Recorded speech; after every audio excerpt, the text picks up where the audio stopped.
7 Tishmeya, la Parashá Nitzavim de esta semana, Parashá semanal, tiene bastantes versos importantes. Voy a leer algunos de ellos con la ayuda del Creador.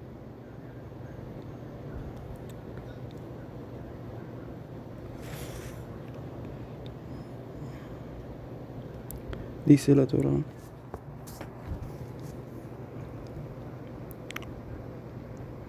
Betireu et sheketzehem be'et gelelehem etz be'eben kesef zahav asher imahem. Moshe Rabbeinu hace una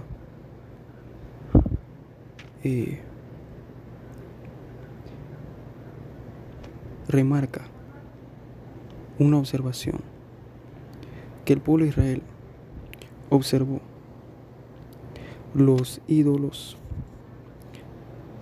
sus abominaciones, lo llama shekets, y detestables, de madera, de oro.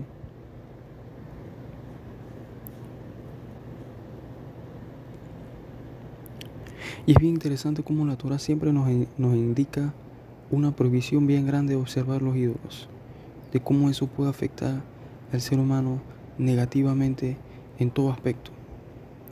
¿Por qué? Porque si uno nota el ojo físicamente, cualquier pequeña basura que entra en el ojo le genera un daño. Hasta tal punto que no puedes abrir el ojo, se te puede irritar el ojo, se te puede dañar el ojo permanentemente si te entra algo pequeño, pero peligroso, que te afecte. Así mismito funciona espiritualmente. El ojo puede ser lo más espiritual o puede ser lo más bajo. El primer pecado, ¿con qué inicia? El primer pecado inicia y Javá vio al ojo que no era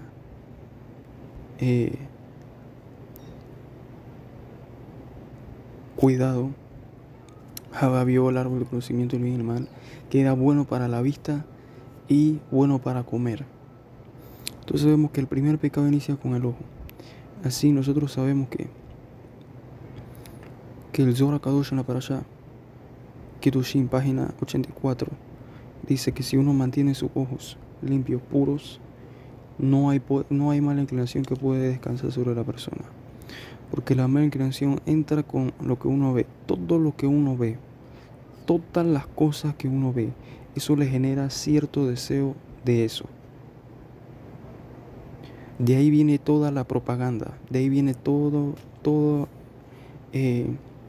los flyers que uno ve en las calles, que buscan que la persona de alguna forma sienta deseo de ese producto. ¿Y cómo va a sentir deseo de un producto? Si constantemente lo ve, tú lo deseas. Cualquier cosa que tú ves, estás teniendo alguna forma de deseo de eso. Y hemos hablado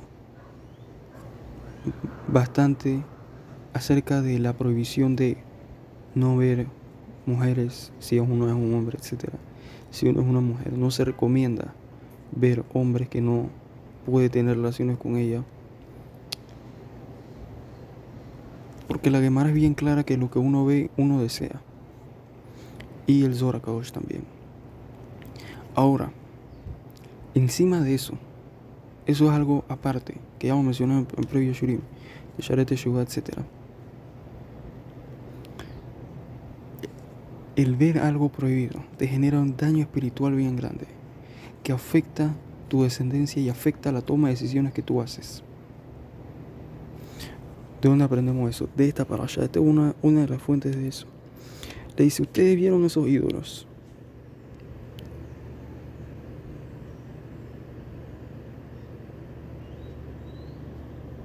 Y después le dice: no sea que haya entre ustedes un hombre, una mujer, o una tribu, o una familia, una tribu. Asher levavo pone ayom, que su corazón se voltea al día de hoy. Me imashem elokenu lalejet leavodat et eloke agoyima ahem. Quiere decir, ¿cuál es la raíz de que alguien desea voltearse del camino correcto, dejar de ir en los caminos de Dios, dejar de servir a Dios y servir a otros dioses, o entre comillas, servir la mala inclinación quiere decir seguir sus deseos, de hacer rienda suelta a cualquier cosa que quiera, lo hace. Porque el mal funciona de la siguiente manera.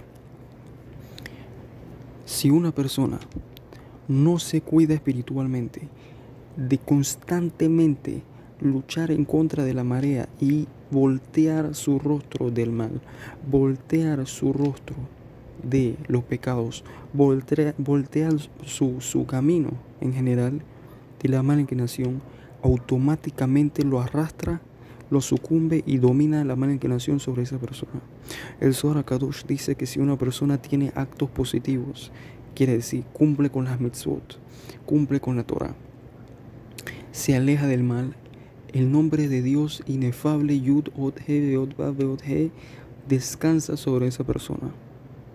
Si una persona no cumple con la Torah, no sigue al Creador, el nombre del Satán, la mala inclinación, el Sitra Hará, se posa sobre él. Ashe Shalom lo alem. Y si uno quiere ser un rasha, es bien fácil.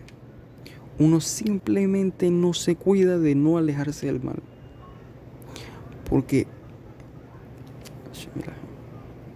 el mal funciona de esa manera. Y en ese punto, la persona, todo lo que hace se convierte en una culpa. Y toda su vida es considerada nula. Se convierte como una especie animal más. Quiere decir, así como todos los animales tienen cierto gusto. Por ejemplo, el perro le gusta correr, le gusta saltar, le gusta ladrar. El gato le gusta dormir, le gusta el pescado, etcétera. Los ratones a lo mejor. Asimismo, un ser humano se puede definir en una criatura más que busca placer. ¿Cuál es el placer del ser humano? Mujeres, comida, viajes, vacaciones. Mucho ver televisión, escuchar música. Y todo eso lo vas a encontrar, decir malas palabras. Todo eso lo vas a encontrar, ver deporte, etc. Todo eso lo vas a encontrar en todo el planeta Tierra, como si todos los seres humanos fuesen una especie que le gusta cierto tipo de cosas, si no tiene Torah.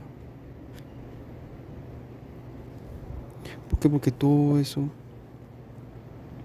proviene de esa infección espiritual que tiene el ser humano llamada mala inclinación, que lo empuja constantemente a hacer todo lo opuesto que el Creador desea que haga la persona. Y eso es claro. Entonces, ¿qué dice aquí la Torah? Akedusha. Pen yesh bahem, shoresh pore, rosh belana. No haya entre ellos. ¿Qué traducción dice aquí?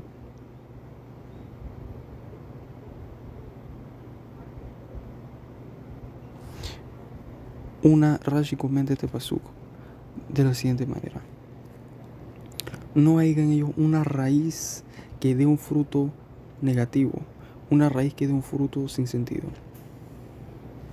o un fruto maligno, o una mala planta.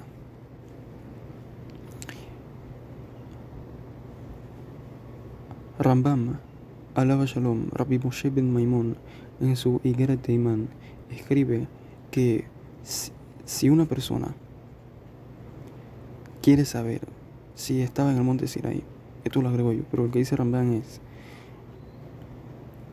que todas las personas que estuvieron en el monte Sinaí parados, como hay un verso de la Torah en Éxodo que dice: y ellos me van a ver, dice Dios a Moshe Rabbeinu, a Moisés, me van a ver hablándote a ti y van a creer en ti para siempre. Quiere decir que es una ley en la naturaleza, que Kol Yudí be Yudí, todo judío en todas las generaciones, si es judío de verdad, cree en el Creador ciegamente y en la Torah. Porque ahí dice: van a creer en ti para siempre, Leolam. No importa en qué cuerpo estén, en qué reencarnación estén, van a creer en el Creador. Como dice la Gemara, Anahnu, nosotros somos creyentes, hijos de creyentes. Ahora, eso es claro. ¿Por qué vemos entonces en la realidad que hay hijos de rabinos, hijos de tzadikim, que se vuelven ateos, que se vuelven anti-Torah, anti-mitzvot, anti-Akadosh Baruj Hu, comunistas? ¿Cómo puede ser? Entonces, Ramban con N comenta este pasuk de la parashá y dice que es claro que de una raíz dulce no sale algo amargo. Sin embargo, nosotros tenemos un pasuk del profeta que dice, si un justo tiene un hijo que es paritz, viene de la palabra perutza. Perutza quiere decir modesto, quiere decir, si un justo que es totalmente opuesto a una persona promiscua, totalmente lo opuesto a una persona inmodesta en las relaciones. Dios que no lo es, que por lo tanto lo hace rasha, lo hace malvado. Entonces vemos que Ramban dice algo, que si tú eres justo, básicamente, tu hijo no va a ser rasha, es imposible. Pero él mismo te trae un verso del Tanaj, del profeta Yehezkel, que dice lo contrario. Entonces, ¿cómo puede ser esa contradicción? Y él dice, esto tiene un sod gadol, lo yuhal, no puedo revelarlo. Entonces, más adelante, viene el Ari Kadosh, viene el Rekanati a la Torah, viene Sifte Cohen, y nos dice la respuesta. ¿Cómo puede ser que por un lado, si tú eres justo, 100% tu hijo va a ser justo? Si tú crees en Hashem, tu hijo 100% va a creer en Hashem, porque la raíz de algo dulce no da algo amargo. ¿Cómo puede ser que vemos que pasa lo contrario, incluso con grandes de la generación? Entonces la respuesta es la siguiente. Rekanati a la Torah, un comentario cabalístico a la Torah, nos dice lo siguiente, y el Sifte Cohen también lo trae. Rekanati y el Sifte Cohen dicen que si la persona, que era uno de los estudiantes del Ari Kadosh, si la persona trae un hijo que es su primera reencarnación en este mundo y él es su primer padre, si la persona en sí es justa, no va a ser malvado, imposible. Pero si es su segunda encarnación y esos son sus segundos padres, es bien probable que pueda que sea malvado sin importar los padres físicos de esta encarnación presente. Por lo tanto, nosotros estamos aquí en este mundo y no nos damos cuenta de cuánto nos está influenciando los padres que tenemos hoy y los padres que Hashem Elohim tuvimos en la encarnación previa. Y de ahí que nosotros muchos tengamos dificultades que no son dificultades de nosotros, sino que vienen de los padres o presentes que tenemos o los padres pasados que tenemos. Y todo viene de las decisiones. Porque ¿qué pasa? Cuando una persona es rasha en una encarnación, puede que tenga una justificación a sus actos malvados. ¿Cuál es esa justificación? Mira dónde yo crecí. Mira qué padres me mandaste. Mira lo que me enseñaron mis padres. Mira a dónde me enviaron. Ahí el creador tiene un serio caso con esa persona. Entonces, ¿qué hace el creador? Manda ese rasha de su vida anterior, que era un rasha, a una encarnación nueva con padres tzadikim, para que ya no tenga excusa. Si es rasha es porque tú 100% tuviste la elección de ese tzadik y tú quisiste rebelarte en contra del creador, y tú quisiste ir en contra de la Torah Hashem Shalom. Y de ahí que vemos que, por ejemplo, en esta generación vemos que hay muchas familias que tienen hijos tzadikim y uno rasha completo. Todos los demás tzadikim y uno rasha completo, rasha gamur. ¿Cómo puede ser? Vemos que ¿cuál es la raíz de eso? De que ese en realidad no es tu hijo. Hashem Elahem.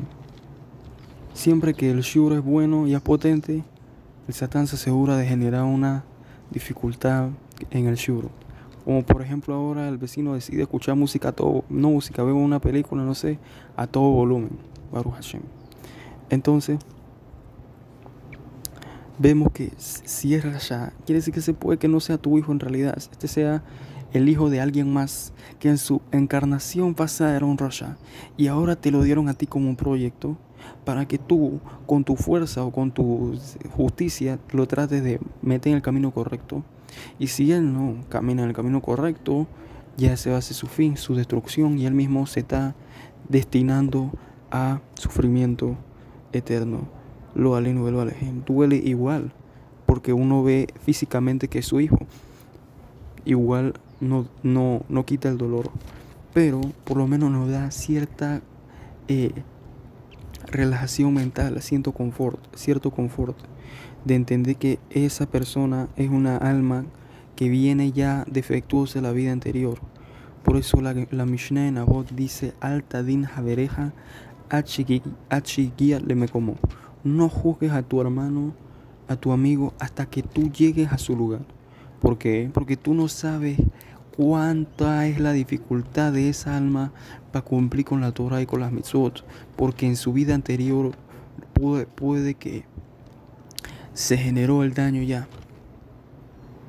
Ahora la persona tiene que darse la vuelta a todo eso, dar la vuelta a todas las malas inclinaciones que tiene. Si uno se pregunta si tener deseos de promiscuidad, tener deseos de algo prohibido en la Torah es algo que es indicativo que lo hace malvado, tiene dos respuestas de dos casos distintos. Si una persona desea incumplir con la Torah de algo que tiene deseo natural hacia eso, por ejemplo, si una persona tiene deseo de ir con una mujer prohibida, como eso es un deseo natural, no es indicativo que la persona sea malvado. Pero si la persona desea algo que es antinatural, cualquier cosa que sea como, por ejemplo, robar, si una persona desea robar, eso no es indicativo que sea rasha, porque tú ves beneficio en el robo. Pero ya cuando la persona desea hacer algo en contra del Creador, deja de creer en el Creador, o que sea un acto de rebeldía en contra del Creador, quitarse el yugo de los cielos, ya eso es indicativo que la persona tiene que trabajar espiritualmente bien fuerte para quitarse. Sorojol Mesaprot de Rabbi Yehuda Aftaya dice que una persona que de repente le vienen pensamientos ateos, pensamientos de kefira a la Torah, quiere decir que no empieza a dudar la Torah o la veracidad de la Torah, etcétera, o le nacen deseos y pensamientos negativos. Puede ser que tenga un dibuk, una alma de una persona que se encuentra ahora mismo en el peor lugar del universo, que se llama Kafakela, que Rabbi Yehuda Aftaya escribe allí que uno de las personas que eso se llama posesión demoníaca. Puede que la persona tenga una posesión demoníaca pequeña, que no son demonios, sino que son seres humanos que se bajaron a un nivel tan bajo espiritualmente que no tienen cabida en el otro mundo, por lo tanto se quedan rondeando en este mundo y siendo torturados de una forma increíble. Uno de los espíritus le dice a Rabbi Yehuda Aftaya lo siguiente: yo tengo 35 ángeles malaje jabalá de ángeles de destrucción, cuyo único propósito es torturar a una persona, constantemente torturándome y dándome una paliza 15 horas seguidas al día. ¿Por qué? Por los pecados que hace la persona. La persona cree que puede hacer lo que le dé la gana. Se van acumulando y al final hay un precio bien caro que pagar. No es simple. Y todo eso da miedo, obviamente. Uno no quiere llegar hasta ese punto. Pero como esas almas sufren tanto en ese estatus, que se encuentran, como mencioné, si una persona recibe una paliza de un solo ser humano que está entrenado bien fuerte de artes marciales, el ser humano no fue creado para hacer un arma, pero si una persona se entrena hasta tal punto de ser un arma y le da una paliza, mira cuánto puede terminar. Imagínate 35 ángeles que están creados únicamente con ese fin. Entonces, ¿qué hacen ese tipo de almas? Están buscando constantemente meterse en cualquier cosa que le dé el permiso, como un ser humano que come sin decir bendiciones. Si una persona come sin decir bendiciones, toma agua sin decir bendiciones, tiene permiso una alma así de entrar en ese lugar, Hashem Yirahim. Eso aplica para Yehudim, etc. Tiene permiso de entrar en esa persona y Hashem Yirahim le desalumna. Y hoy en día no vemos que es tan común debido a que sería un atentado bien fuerte en contra del libre albedrío, pero pasa. En Israel han habido casos, hay videos, hay documentales acerca de eso, que ha sucedido. ¿Por qué? Porque la persona realiza pecados que le abren la puerta. También uno por eso no debe ir a cementerios nunca, porque en los cementerios están ese tipo de almas rondando y pueden entrar y realizar un daño, especialmente las mujeres, porque las mujeres es como un vaso abierto.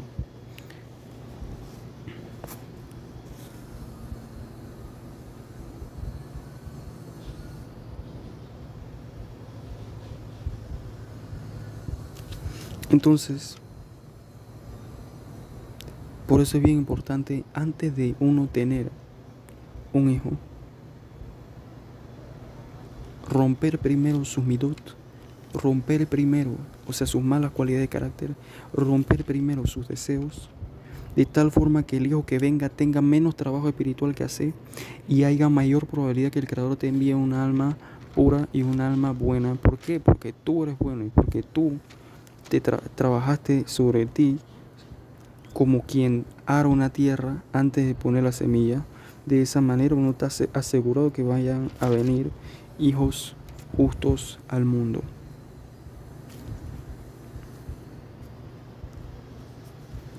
Entonces, de ahí también que la Mishnah en Avot dice, como mencionamos, que cada edad tiene un propósito. Si no me equivoco, la edad de 70 años es edad de oración, la edad de 80 años es edad de fuerza, o 90, perdón, de edad de fuerza, y edad de 100 años es como si la persona ya se fue y se canceló del mundo, como si ya murió. De allí que el Creador haya hecho que Abraham Avinu esté 100 años sin dar a luz a un solo hijo, para que a los 100 años exactamente, ni más ni menos, cuando ya todos sus deseos físicos se han reducido prácticamente totalmente, allí nazca un Sadik que es Yitzhak Avinu, que así como Abraham, que eso aparece en los Sifrei Mekubalim, lo escuché de Rabbi Meir Abu Hatzera Shlita, comentando esa Mishnah en Avot, que así como Abraham vino, ya sus deseos estaban muertos y cancelados totalmente, Yitzhak vino, iba a cancelar su propia vida en nombre de la unificación del nombre de Dios, quiere decir en nombre de hacer precepto de dar su vida, de degollarse en la queda de Yitzhak. Porque cuando pasó el episodio en la Torah que Abraham vino tenía que llevar a sacrificar a su hijo, Yitzhak vino era un hombre de 35 años y él puso su cuello, le dijo: dególlame, átame, hazme como una oveja. ¿Cómo uno puede tener un hijo así que está dispuesto a dar su vida, a cancelar toda su inclinación natural?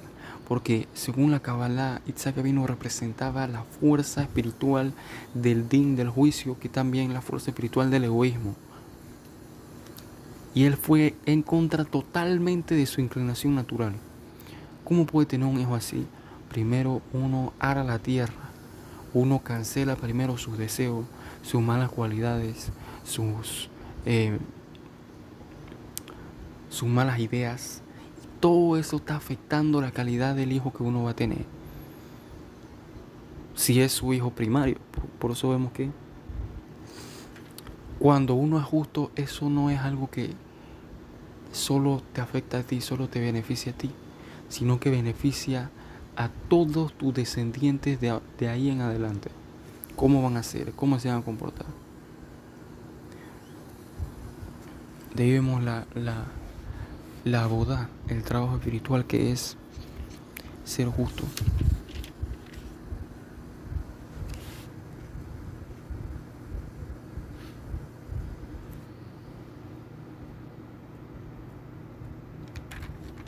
Entonces dice la Torah,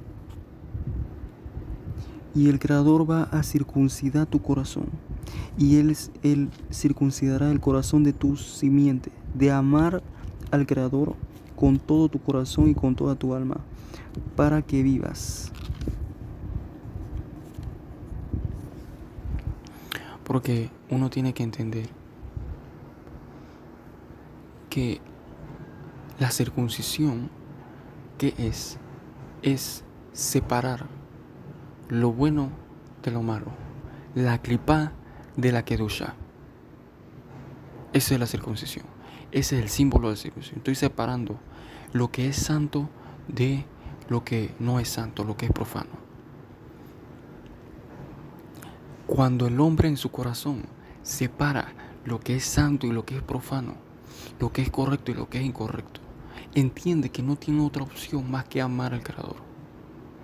Y el amar al Creador, Ahavá et Hashem, eso es una mitzvah. Primero, cada segundo que uno ama al Creador es un precepto, es una mitzvah que uno realiza con su propia alma, con su intelecto, que si una persona llega, dice el Tzadikim, Sharahava, que eso es tan grande que hace que la persona en sí mismo se convierta eventualmente en un gran sabio de Torah y en una persona devota. Esa es la cualidad que tenían todos los hasidim, todos los piadosos del Creador. ¿Quién es un piadoso? Un hasid, una persona que ama de gran manera al Creador. ¿Por qué? ¿Cómo tú demuestras que amas al Creador? Cuando tú, encima de lo que ya el Creador te dice que tienes que hacer sí o sí, dependiendo de tu obligación, ya sea 7 leyes de Noé o 613 leyes de la Torah, encima de eso, tú quieres ir aún más allá. Tú quieres seguir al Creador más allá de todo. Y eso se llama Midat Hasidut. Tú vas más allá del requerimiento de la ley. Como dice la Gemara en Baba Kama, creo que página 37, que Jerusalén no fue destruida sino porque la gente cumplía únicamente con el requerimiento de la ley y no iban más allá de la ley. Quiere decir, las personas no eran piadosas, no amaban al Creador. Cuando uno ama al Creador y uno teme al Creador, que no existe tal cosa como yo amo al Creador y no temo al Creador, eso no existe. Porque ¿qué clase de amor es si un hombre le dice te amo a su esposa y al mismo tiempo le pega, la patea, la insulta? Eso es amor. Eso no es amor, eso es odio, eso es hipocresía. De la misma forma, el hombre, si ama al Creador, no puede, Hashbe Shalom, hacer ni un solo pecado, ni una sola pequeña transgresión de la Torah. Hashbe Shalom. Y ahí uno se arma con un arco y una espada, o con una espada de doble filo, que le permite luchar fuertemente contra la mala inclinación. Porque si el amor no es suficiente, viene el temor y lo suple, siempre con una fortaleza espiritual que no lo deja sucumbir ante la mala inclinación nunca. Hashbe Shalom lo aleno. Y si sucumbe, su amor no lo deja quedarse atrás y no lo deja ser rasha. No puede. Cuando una persona llega a ese punto, le es imposible contemplar la idea que Hashbe Shalom se convierta en un rasha. Imposible. El simple hecho de imaginarse tal idea le genera un sufrimiento espiritual en su alma que lo hace preferir antes morir que llegar a ese punto. Por lo tanto, quiero terminar con algunos pasukim que dice: Rei natati lefaneja ayom et haim ve'et atov ve'et amavet ve'et ara asher anohim tzeha ayom, etc. Lehava et Hashem. Porque cuando una persona ama al Creador, sigue la Torah, eso es lo único que es bueno, eso es lo único que es vida. Todo lo demás es muerte. Malhut, que representa en la Kabbalah este mundo físico, si le cambias son las mismas, le cambias las letras, son las mismas letras que Kolmut, Kolmavet, todo es muerte. Este mundo físico, sin espiritualidad, sin Torah, es todo muerte. Mira los lugares donde las personas únicamente persiguen sus deseos. ¿Cómo se llaman esos lugares? Lugares de mala muerte. Los lugares donde las personas no temen a Dios. Esos son los lugares que están llenos de crímenes, que están llenos de personas sin ley, cuyo único fin es satisfacer sus deseos. Y las ciudades poco a poco se degeneran hasta que llegan a esos puntos. La única diferencia es que ellos siguen sus deseos de forma más calmada. Tienen mayor temor a la ley. Tienen mayor intelecto de que si yo rompo la ley, puede que termine en un hoyo, en una cárcel. Esa es la diferencia entre las ciudades y los lugares de mala muerte. Pero en lugares de mala muerte ni eso tienen. Como dice la Mishnah en Avot, capítulo 3, 2, dice: reza por la estabilidad del gobierno, porque si no hay temor de las leyes, temor del gobierno, Ish edreu haim balau, un hombre y su hermano vivo se lo tragaría. Eso significa dos cosas. Cada uno buscaría matar a su enemigo, o en cualquier momento, como en el viejo este, me miras mal, ¡puc!, te mato. Así era en el viejo este. ¿Por qué? Porque la ley era bien difícil cumplirla, etc. La gente vivía en las calles, no en las calles, en un monte, en otro monte. Todo era un monte, un gran monte. Entonces la gente vivía así. Cualquier problema lo resolvemos a los tiros. Esos eran los tiempos de antes. Hoy en día en algunos lugares es así, lastimosamente. Pero si no hubiese temor del gobierno, todo el mundo sería así sin excepción. Incluso los hombres multimillonarios. Cada uno eliminaría a los que odia de su lista. Pero lo que dice literalmente es que un hombre a su amigo se lo tragaría vivo. Eso también hace alusión que saldrían Hashem y Rahem todos esos enfermos, todos esos personas sin corazón, y se tragarían vivos. Hashem y Rahem violarían mujeres. Por eso una mujer tiene que buscar siempre ser modesta, porque ella no sabe si hay un enfermo por allí en las redes sociales, especialmente, que está plagada. Yo me acuerdo cuando empezó el internet. Lo primero que me dijeron antes de entrar al internet es que ten cuidado, no le des tu información a nadie, porque hay bastantes enfermos en el internet. Yo no sé cómo a la gente se le puede olvidar algo así. Eso todavía sigue siendo la realidad. Si una mujer tiene fotos en las redes sociales o simplemente es inmodesta y es bien parecida y sale por allí, hay enfermos que están esperando la oportunidad de ella y tragársela viva, violar la Shem y la Hem. Y si no hubiese temor de la ley, dice, un hombre se tragaría a su amigo vivo. Y esa es la muerte que estamos hablando. Porque eso es incluso peor que maten a una persona, que le hagan eso. Y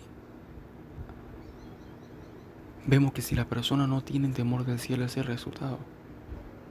Si todo el mundo, si la ley se cancela en un momento, pero todo el mundo tiene yirat shamayim, todo el mundo tiene temor de Dios y todo el mundo sigue la Torah, alguien va a cometer un solo crimen. Si no me castiga la policía, yo puedo esconder mis crímenes de Akadosh Baruj Hu, del creador de todo el universo. Todo el mundo comprende que nadie cometería ni un solo crimen. No existiría robos, no existiría tantos problemas que nosotros tenemos. ¿Todo por qué? Porque la gente tiene miedo de tener miedo al creador. Prefiere otras cosas. Prefiere tener miedo de la vida, ansiedad. Una persona que tiene temor del cielo no tiene ansiedad, no existe. Su ansiedad es ahora, que 1 hora empieza el día del juicio. Eso es su ansiedad. Su ansiedad es Hashem Shalom, no sea que pequé. Y eso te lleva a ser un mejor ser humano. Eso te lleva a mejorar cada aspecto de tu vida. Y como vimos, afecta a tus descendientes después de ti. ¿Qué hay mejor que eso? ¿Él me puede señalar algo mejor que eso? Porque dice la Gemara claramente, trayendo una exégesis, que la guerra, la tercera guerra mundial, la guerra que puede ser la tercera guerra mundial, no sabemos, la guerra de Gog y Magog, que la gente se va a morir de una forma terrible, que sus ojos se van a caer, sus pupilas, que tú le vas a dar la mano para sacar a tu amigo de un pozo, de un lugar, y le vas a sacar la mano porque se le va a desprender el cuerpo. El profeta Zeharia, capítulo 14, si no me equivoco, describe una guerra mundial, una guerra atómica. Dice la Gemara de Masej Berajot, que si una persona tiene un hijo que es Rasha, eso es peor que la guerra mundial. Que esa guerra combina la Primera Guerra Mundial, la Segunda Guerra Mundial y todas las guerras que han tenido toda la humanidad. No es comparable a la guerra de Gog y Magog, porque van a estar, dice el profeta Ezequiel, el profeta Zacarías y Ezequiel, que esa va a ser una guerra mundial de todos los pueblos. Esa sí va a ser una guerra mundial, no como las demás. Todos los pueblos se van a alzar en contra del pueblo de Israel y van a querer destruir al pueblo de Israel. Y dice el rey David, Benebuá escuchó en su inspiración divina, Lama Rageshu Goim Uleumim Yahgorik. Salmo 2, verso 1. ¿Por qué las naciones tiemblan y piensan en vano? Quiere decir, quieren destruir al Mesías, etc. Como dice ese verso. Todo ese verso es una profecía de la guerra de Gog y Magog. Y recuerdo una vez que una persona me hizo una respuesta, entre comillas, que no era una respuesta, era una vergüenza en contra de los shurim que hice acerca de la falsedad del cristianismo. Y se supone que trae ese capítulo de Teilim como prueba de que Yeshua Máximo es el Mesías. Cuando ese verso describe una guerra, describe la guerra de Gog y Magog. Cuando ese verso describe que el Mesías es rey. Cuando Yeshua Máximo no fue rey ni de su casa, no fue rey de nada. Porque aún tiene que ser, el Mashiach tiene que ser un rey de todo el mundo. Y nadie ha visto que haya existido en la historia una guerra que todos los pueblos fueron en contra de Israel. Hasta ahora, hasta más adelante que venga la guerra de Gog y Magog, etc. Entonces en el verso 3 dice el Salmo 3 dice Hashem Marabut Sarai, Rabim Kamimalai. Cuán grandes son mis sufrimientos. Muchos se levantan en contra de mí, dice el rey David. Quiere decir que tener un hijo que es Rasha, como el rey David que tuvo a Absalom, que lo quería matar, es peor que la guerra de Gog y Magog. Peor que eso. Shem Yirahem. Por eso dice aquí, Bajarta Bahaim, elige la vida, elige lo que es bueno, elige algo que va a multiplicar, quién sabe por cuántos miles de por ciento, que tenga descendientes que sean sadikim, que sean kedoshim, que sean justos, que sean santos, que sean puros, que tú no tengas que ver a las 12 de la noche, 3 de la mañana, ¿dónde está tu hijo? Si puede que se convierta a Shalom en adicto a las drogas, en una persona que es, como dicen en América, un bombo, que no hace nada por su vida, lo único que hace es que va a comer pizza, va a fiesta, duerme y ya, como un parásito. ¿Tú quieres eso? ¿Quieres un hijo que el simple hecho de que sea tu hijo, cada día que él vive te trae millones de preceptos a tu cuenta? Billones de preceptos puede ser. Si tienes un hijo que es Mesach Arabim, que le trae mérito a los demás, ¿tú sabes qué clase de lotería tú te sacaste? Porque todos los preceptos que él hace van para tu cuenta. Y no solo son los preceptos de él, son los preceptos de todas las personas que él influencia a ese precepto. Por eso dice uno de las alabanzas que Rabbi Yohanan Ben Zakkai en la Mishnah en Avot le decía a sus estudiantes, es la siguiente: Ashrei Yolateja, feliz es la que te parió. Pero la palabra Ashrei también quiere decir rico, millonario, tienes bastante dinero. Quiere decir cuánto dinero espiritual, cuánta riqueza espiritual tiene la que te trajo al mundo. Le decía Rabbi Yohanan Ben Zakkai a uno de sus estudiantes. ¿Por qué? Por todas las mitzvot que le genera. Y así el Zohar HaKadosh, y ya con esto concluimos, dice que si una persona tiene un hijo que trae Hidushim, que trae cosas, novedades de la Torah, del Zohar HaKadosh específicamente, el padre de ese hijo es accedido al Olam Haba, al mundo venidero, incluso si no lo merece, y es coronado con todos los Hidushim que ese hijo saca, con todas las nuevas interpretaciones que el hijo saca. Y más aún, que cada vez que ese hijo es anunciado en la corte por muchos motivos, uno de ellos, si una persona cuida su ojo herméticamente y no ve, y va en la ciudad y se mueve por aquí y no hace pecado con las mujeres, cada día es anunciado en la corte celestial.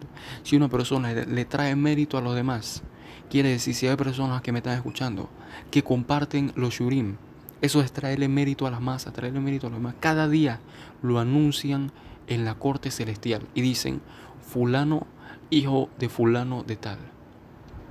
Y eso le trae un honor bien grande al padre que trajo esa alma, al padre que trajo a ese joven, a esa mujer.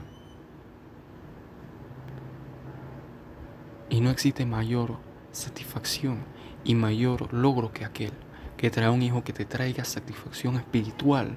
No satisfacción aquí que es doctor, que es ego, eso de qué te sirve.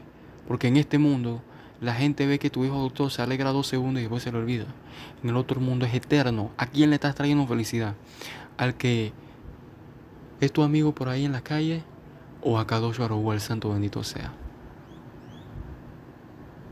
¿Qué es mejor? Y bueno, Besrat Hashem, que todo esto nos traiga mérito. Baruch Adonai Leolam. Amén, be amén.